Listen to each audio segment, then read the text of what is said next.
Good morning, everyone, and welcome into today's edition, January 20th, 2018, of the Triple Option presented by the Overtime AFC Conference Championship Edition, where we're going to break down the Jacksonville Jaguars coming off of a huge win last week in Pittsburgh, heading into Foxborough, Bradyville, taking on the New England Patriots, and they are currently -7.5 favorites. Opened up at -9.5, but Tom Brady's hurt hand has everyone in the world freaking out and putting their money on Jacksonville. Bryce, what do you got in this one?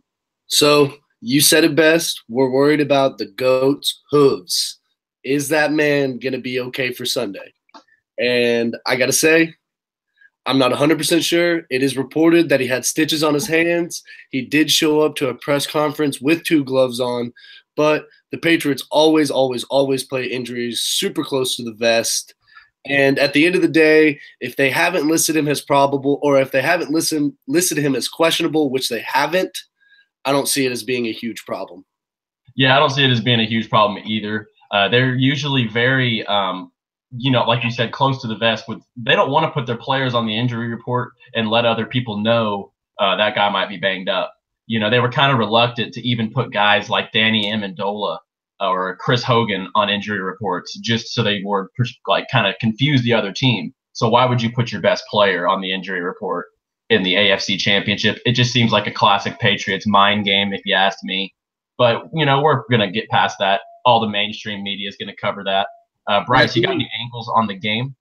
Yeah, at the end of the day, just quick on that. At the end of the day, if that guy suits up, nobody's gonna be worried about his hands. It's gonna be all good. But going into the game, so Doug Marrone has really impressed me this season. Normally, you're going into a game and you say the Patriots are 100% going to have the coaching advantage, and I don't really see it as a huge advantage in this game. Doug Marrone has put Blake Bortles in great positions all season. They've relied on running that football. They have a great defense. And, when you look at the Patriots, that game plan, their game plan is going to be right. That's not even a question. But I think these Jaguars are going to be 100% up to the task. Yeah, I don't think the Jaguars are going to shy away from the challenge. Big emotional win for them last week. I could definitely see a little bit of a letdown, maybe a slow start. It's never a letdown playing in the conference championship, but maybe in the first quarter, they might come out a little slow. Just something to watch for. They put a lot of emotion into that win last week. But when you look at this game, that Belichick's going to try to take away the run, make Bortles put it in the air, and honestly, if you're Doug Marrone, you have to have the run-pass options ready to go, or else Belichick's probably going to eat him up. I would have to think that Doug Marrone, he puts Blake Bortles in really good position. I would like him to set it up. You can never complain about the Jags' play calling. You can kind of bitch at Blake Bortles sometimes, but they put him in really good positions. When you look at this game, Bryce, they scored 45 last week, but they'd only scored 10 points in their previous 2 weeks. What do you think Jacksonville can get going in this one?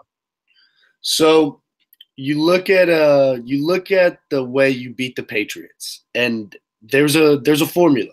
You have to play great coverage down the field.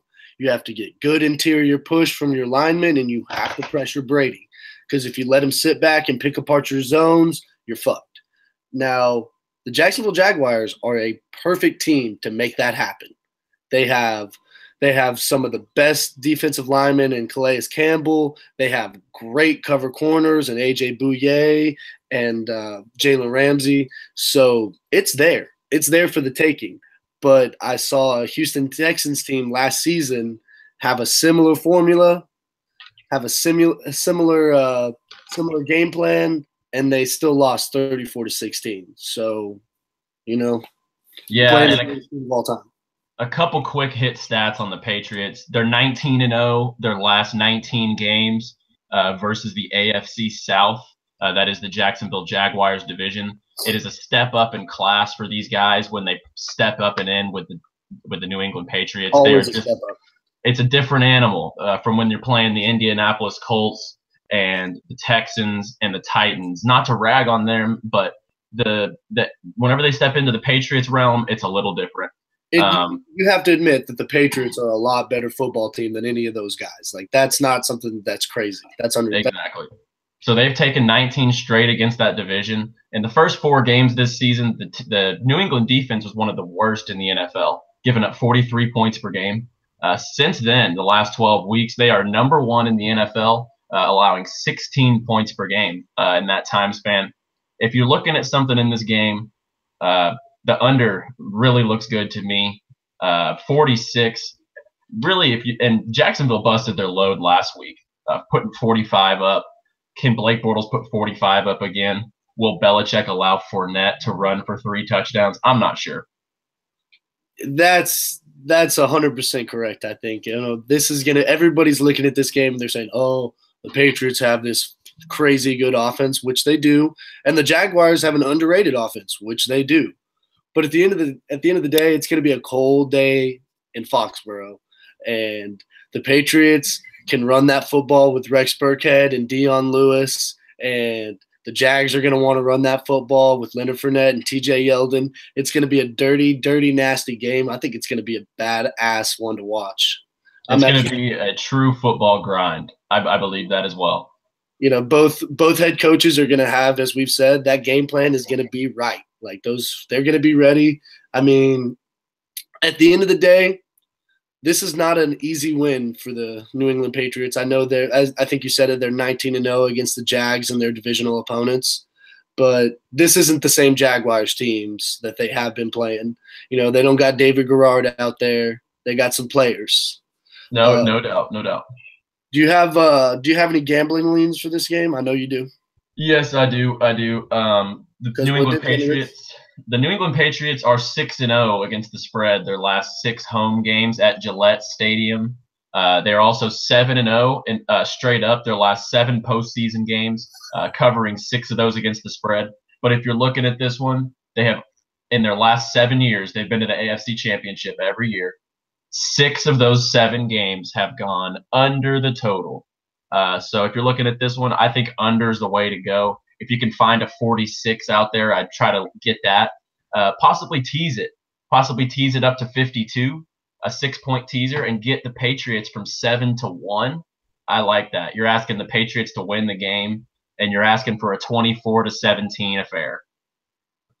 So I look at it, and I'm a prop guy. I love me some prop bets. I think that they are always undervalued. I got Chris Hogan plus 200 to score a TD. Guy's been a little bit of a ghost lately in that offense, but not because he hasn't been getting the targets. It's really just because he hasn't been able to turn them into touchdowns and big-time plays. I see that turning around against the Jaguars defense. They're going to be focused on Brandon Cooks and Gronk, and I think Chris Hogan is going to be able to slide his way in there. I like that look. And also, if you're really looking into this one, Tom Brady over 2 touchdowns might be something to look at, because if he throws 2, you get your money back. And look, he's going to throw 1 to Gronk, so check that off. Right. You're basically looking for 1 other touchdown from him. And that could be anything from a James White leak-out route from the backfield to an Amendola underneath route. I mean, there are so many different schemes that this Patriots offense runs. I think Brady at least throws 2 touchdowns. So if you're looking for some props, I think Brady over 2. He's at least throwing 2. I think you could count that. I have the 6-point teaser on the under in the game and on the Patriots -1. And Bryce has. I got Chris Hogan TD plus 200, and the over/under on the whole game is 46.5. We've talked about the under, and I think I'm with you on that under as well. I think it's going to be a dirty, nasty football game, a lot of running, and a lot of clock management. So yeah, because there's 2 possibilities: either the Patriots kill them, or the Jaguars give them all they can handle and might win.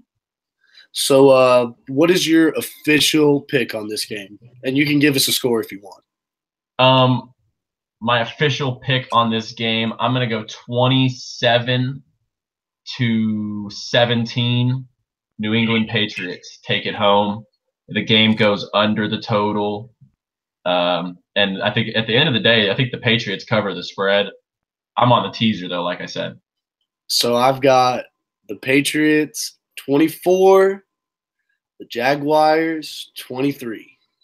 All right. I like that. I want to take the Jags, but I'm not there's something in my personal Bible, and in that personal Bible, one of the 10 commandments is don't ever bet against Tom Brady. And I'm just going to stick to that. So yeah, you don't bet against Brady. You don't bet against Belichick, just like you don't bet against Nick Saban. Nobody got rich doing any of those things. So, guys, we're real excited for this game. I hope you are too. Be on the lookout for our NFC Championship game preview, where we're talking about the Vikings and the Eagles. That one's going to be a lot of fun as well. That one's coming up right after this. It'll be a little more quick hit. This one is a little more in depth. It's going to be a little more grit in this one in terms of the psychology of the game. Who's more mentally strong? So we're going to see. Doug Marrone's a good coach, but can he go up against Belichick and what he does and creates on that field? We'll see. So check out our NFC Championship coverage coming up right after this. If you're on our YouTube page, you can check us out live. So this is the overtime. We're clocking out on this one, but check out our next video coming up next. Later, boys and girls.